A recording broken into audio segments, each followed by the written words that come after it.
सावन में रोपी है धान। अब रील बनावे वाली सावन में रोपी है धान। दिन भर जरई गाड़ी के लई है मेकअप के सामान। दिन भर जरई गाड़ी के लई है मेकअप के सामान। हाई वीडियो बनावे वाली सावन में रोपी है धान। अब रील बनावे वाली सावन में रोपी है धान। हाँ रील बनावे वाली सावन में रोपी है धान। अब रील बनावे वाली सावन में रोपी है धान।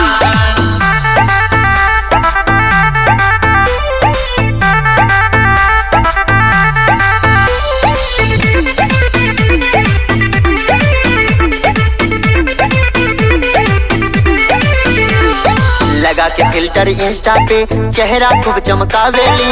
लाख 2 लाख फॉलोवर लेके नखरा खूब देखावेली।